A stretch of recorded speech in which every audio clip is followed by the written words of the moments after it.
Tout le monde parle d'un Hamilton en crise avec Ferrari, mais est-ce vraiment le cas? Ou bien derrière les difficultés initiales, y a-t-il un projet plus profond qui va au-delà de cette saison et qui pourrait exploser en 2026?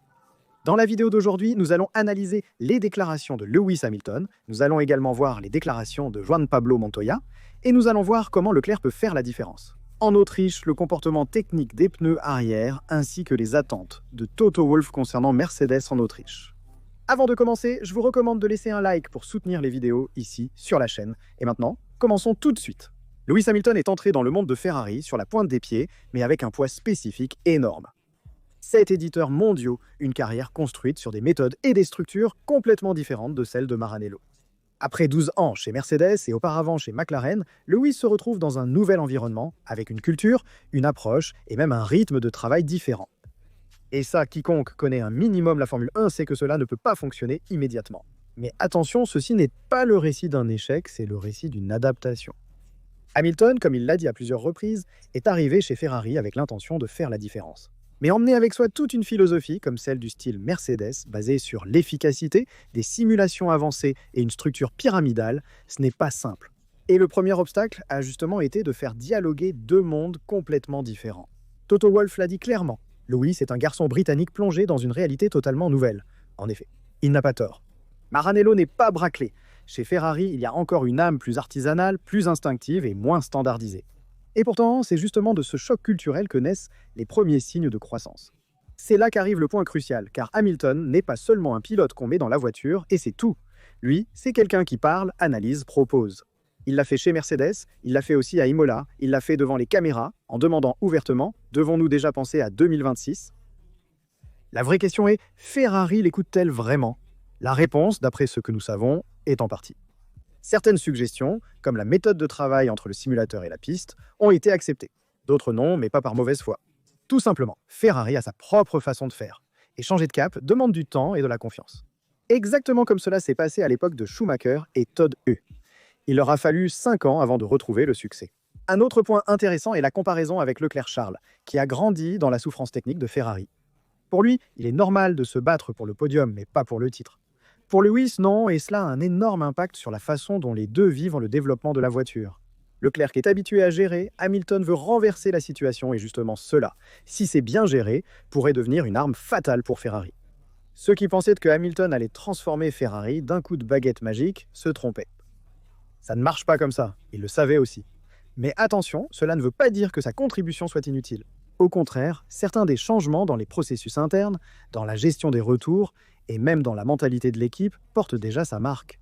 Tout n'est pas visible de l'extérieur, mais ceux qui travaillent sur le terrain racontent que son impact est concret. C'est juste que dans une saison compliquée comme 2025, les résultats ne se voient pas piétiner.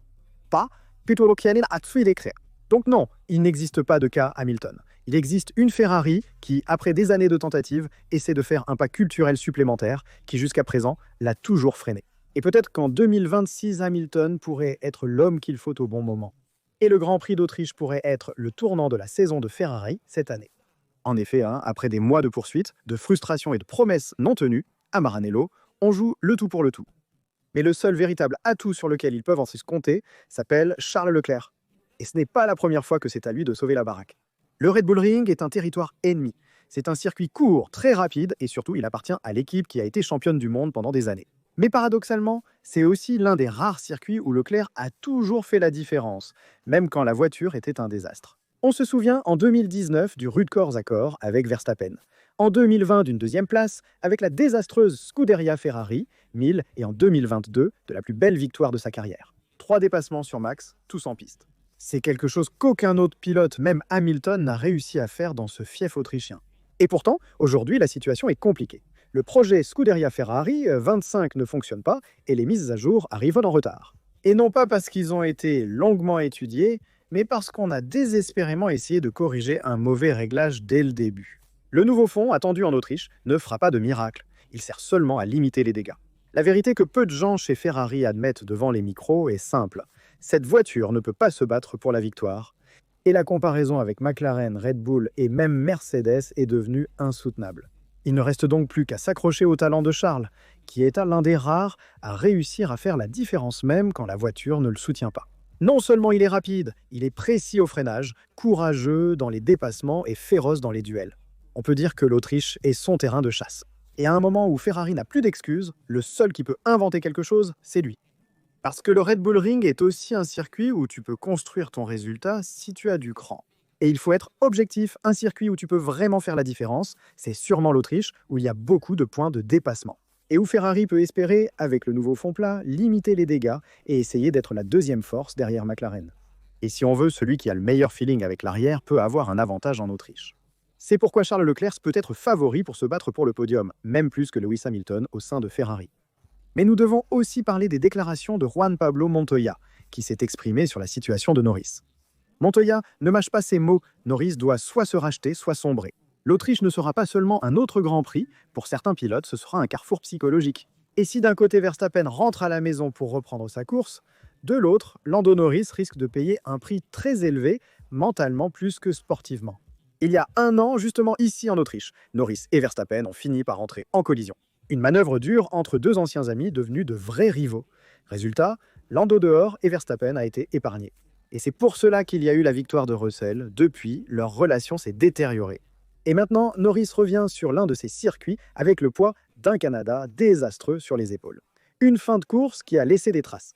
Nous avons vu le contact avec Piastri. 1-0 pour Norris qui a pesé énormément, des points perdus et une tension croissante. Chez McLaren, le timing ne pourrait pas être pire.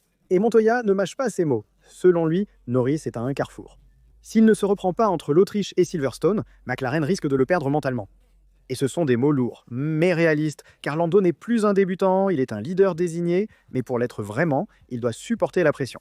Et le calendrier n'attend personne. Comme si cela ne suffisait pas, en Autriche, Lando devra aussi manquer la essai libre, un pour laisser son siège à Alex Dunn, jeune espoir de la Formule 2. Moins de temps en piste, plus de pression, encore et encore. La marge d'erreur se réduit encore davantage. Et puis il y a Verstappen qui a commis une erreur rare au Canada, mais Montoya le défend. Red Bull n'est pas aussi mauvaise que beaucoup le pensent. C'est une voiture difficile à piloter, mais parfaite pour Max. Selon le Colombien, le Red Bull Ring sera le circuit idéal pour relancer Verstappen, virages. longue, traction dosée, descente et compression. C'est un tracé qui met en valeur son style. Et pour Max, qui a déjà prouvé qu'il pouvait être redoutable au bon moment, ce sera l'une des courses clés pour reprendre le contrôle du championnat du monde. Et c'est là que réside le point. Ce n'est pas seulement une question de réglage, mise à jour ou adhérence mécanique. En Autriche, en fait, c'est un jeu mental qui se joue. Norris doit prouver qu'il n'est pas fragile, Verstappen doit effacer le Canada et reprendre son rôle de dominateur. Et McLaren ne peut pas se permettre un autre coup d'arrêt après avoir frôlé le sommet. Montoya le sait, quand un pilote commence à céder mentalement, même la meilleure voiture devient un problème. Et à Woking, ils savent bien ce que cela signifie de perdre confiance en leur talent de pointe. C'est pourquoi l'Autriche et aussi Silverstone seront 2 week-ends sans filet de sécurité. Entre choix stratégiques, pression interne et duel à la limite, nous pourrions assister au moment où le championnat du monde change de direction à nouveau. Mais Norris parviendra-t-il à réagir ou Verstappen recommencera-t-il à dominer le championnat du monde? Norris doit certainement viser la victoire en Autriche. Cela afin de rattraper ses coéquipiers au championnat et de ne pas laisser Verstappen libre de reprendre le championnat. Parce que Max l'a dit, il y croit. Dans le championnat du monde des pilotes, la saison est encore longue, il reste plus de 10 courses et Red Bull fera tout pour donner à Max une voiture compétitive, pour se battre d'ici jusqu'à la fin du championnat du monde. Red Bull n'a pas de grandes attentes pour l'année prochaine, elle en a plus pour cette année. Et donc ils vont légèrement sacrifier 2026 pour privilégier Max en 2025. Donc attention, Norris joue ses chances de se battre pour le championnat du monde lors des 2 prochaines courses. Le rôle mental comptera beaucoup plus que la position en piste, parce que nous savons à quel point Lando est fragile mentalement. Cela dit, allons voir quels rookies feront leur début en essai libre, un en Autriche. Pour 2 jeunes talents, ce sera le jour de vérité. Dino Beganovic et Alex Dunn monteront pour la première fois, ou presque, dans une monoplace de Formule 1 lors d'un week-end officiel. Et les attentes sont très élevées. Comme prévu par le règlement de la Fédération internationale de l'automobile, chaque équipe est obligée de faire rouler au moins 2 fois dans la saison. Un débutant avec moins de 2 grands prix à son actif. Et la Ferrari, pour cette deuxième occasion, a décidé de confier la Scuderia Ferrari 25 à Dino Beganovic. Le Suédois de l'Académie avait déjà fait ses débuts à Bahreïn, mais cette fois, il prendra directement le volant à la place de Charles Leclerc lors des essais libres 1 en Autriche. Un choix intelligent, car il n'y a pas de course sprint, c'est un week-end plus détendu et la piste est déjà bien connue de nombreux pilotes. C'est le contexte idéal pour le mettre à l'épreuve. Dino Beganovic n'est pas un nom nouveau pour les passionnés les plus attentifs. Né en 2004, il court actuellement en Formule 2 avec Hightech et il est l'un des espoirs les plus prometteurs de la Ferrari Driver Academy. Après des années de progression dans les formules inférieures, cette seconde chance avec Ferrari lors d'un week-end officiel est la véritable épreuve de vérité. Pour l'instant, l'objectif est clair, accumuler des kilomètres, recueillir des données pour l'équipe et montrer une approche professionnelle. Mais entre les lignes, tout le monde veut voir s'il a vraiment le potentiel pour un avenir en Formule 1. Pendant ce temps, de l'autre côté du stand McLaren, ce sera au tour d'Alexandre Dunn, leader de la Formule 2 et premier grand espoir irlandais en Formule 1 depuis 1982. Dunn montera pour la première fois dans la McLaren 39 à la place de Lando Norris. Et pour lui aussi, le programme, c'est clair, est très similaire à celui de Beganovic. Il a déjà effectué un test avec des voitures plus anciennes, y compris une session à Zandvoort, mais ici, ce sera différent. Andrea Stella a souligné à quel point cette opportunité est fondamentale. Faire monter Dunn dans la voiture nous aidera à comprendre son potentiel et nous donnera un retour précieux pour les réglages. Dans un championnat de plus en plus compétitif, la essai libre insure. Une excellente occasion de se mettre en valeur, de montrer son potentiel et d'essayer d'être repéré par les équipes pour ensuite, à l'avenir, devenir pilotes officiels. Donc attention aussi au choix de McLaren de mettre Dunn à la place de Norris. Cela signifie qu'en ce moment, Piastri était considéré comme le premier pilote de l'équipe. Mais nous devons aussi voir comment Mercedes se présente pour ce week-end en Autriche. Et après des mois passés dans l'ombre de McLaren et Red Bull, la victoire au Canada a allumé une étincelle. Mercedes est de retour. Mais en Autriche, sur le circuit maison de Red Bull, la W16 devra tout confirmer. Est-ce seulement une illusion ou le début d'une véritable remontée? La saison de Mercedes n'avait pas trop mal commencé, mais pas bien non plus. La W16 a montré du potentiel, oui, mais sans constance. Après Imola et Barcelone, l'atmosphère était devenue lourde. Puis les coups de théâtre au Canada, Russell triomphe et met fin à la disette de l'équipe allemande. C'est la première victoire de 2025 et la dernière remontée à Las Vegas. 2024. Et maintenant, à Brackley, on commence à parler de relance, mais avec prudence. Le tournant, c'est la mise à jour technique qui a fait la différence. La nouvelle suspension arrière avec schéma push-rod, introduite. La première modification à Imola a été testée et puis temporairement mise de côté. Elle est revenue au Canada et elle a fonctionné. En Autriche, mais ce sera le véritable banc d'essai. Le Red Bull Ring a des virages très différents, plus de passages en courbe, moins de stop and go. Et si ici aussi la V16 se comporte bien, alors Mercedes pourra vraiment parler de progrès stable.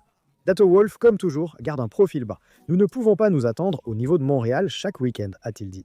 Mais il a ensuite ajouté que la V16 a le potentiel pour rivaliser aussi en Styrie. Et Wolff n'a pas manqué l'occasion de parler aussi de Kimi Antonelli. S'il conduit une Mercedes, c'est parce qu'il a tout pour devenir champion du monde. Un message clair, l'avenir de l'écurie est déjà à la maison. Et le Grand Prix d'Autriche sera un défi délicat pour Mercedes. L'asphalte est plus abrasif qu'au Canada.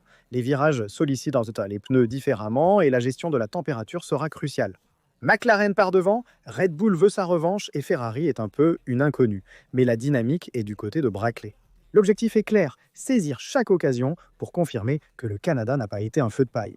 Et c'est aussi important pour gagner du terrain au classement. Pilotes et constructeurs, même face à Ferrari et Red Bull. La gestion des pneus sera certainement plus complexe qu'au Canada. Il y a moins d'adhérence naturelle et plus de contraintes latérales. Et sur ce point, McLaren part avec un avantage. Red Bull joue aussi à domicile et a toujours obtenu de bons résultats en Autriche, historiquement parlant. Mais les deux véritables rivales sont Mercedes et Ferrari, car toutes deux doivent essayer de montrer quelque chose de plus. Mercedes l'a déjà démontré au Canada et doit essayer de le confirmer en Autriche. Ferrari. On attend des mises à jour importantes, donc on s'attend aussi à un progrès significatif, et donc on pourrait également s'attendre à un duel entre Russell et Leclerc. Mais allons voir le sujet de la surchauffe des pneus, car ce sera crucial. Pirelli a déjà pris les devants. La sélection des composés est la même que l'année dernière, C3, C4 et C5. Mais la clé du week-end ne sera pas tant l'usure que la gestion thermique, avec des freinages intenses, des redémarrages brusques et de longs tronçons à pleine vitesse. Les pneus arrière risquent de sortir de leur fenêtre en un instant, et quand cela arrive, la performance s'effondre ou, pire, des cloques se forment. Mais faisons un pas en arrière. En 2025, on revient au format classique. 3 séances d'essais libres, qualification le samedi et course le dimanche. Plus de sprint enfin.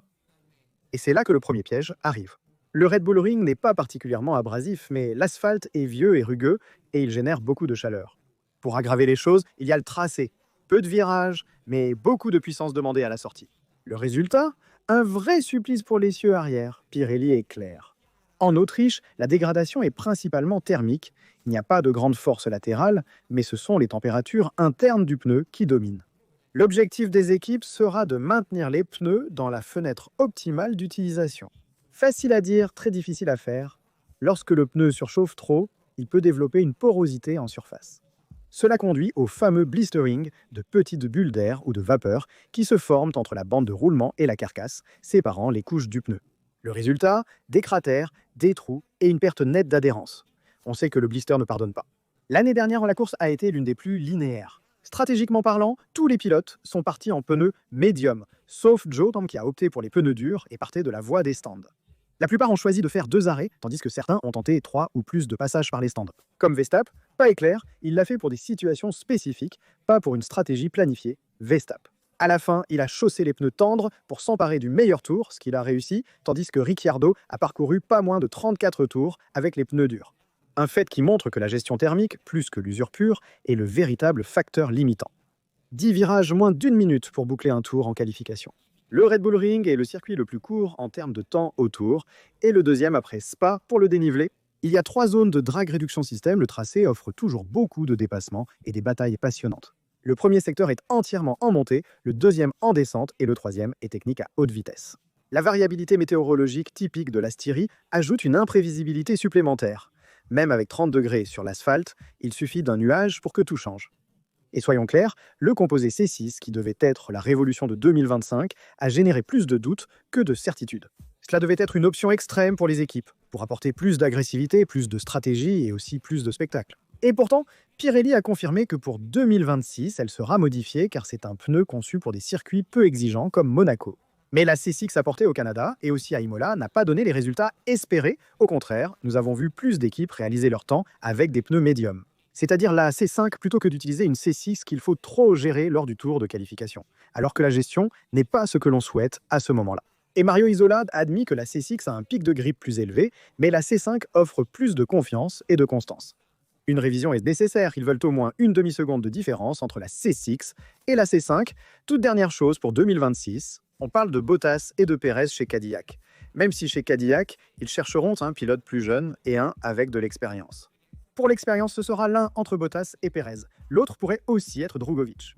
Donc nous verrons comment la situation du marché des pilotes évoluera également lors des prochaines courses. À ce jour, ce ne sont que des rumeurs et il n'y a encore rien d'officiel. Faites-moi savoir dans les commentaires votre avis sur tous les sujets que nous avons abordés dans la vidéo.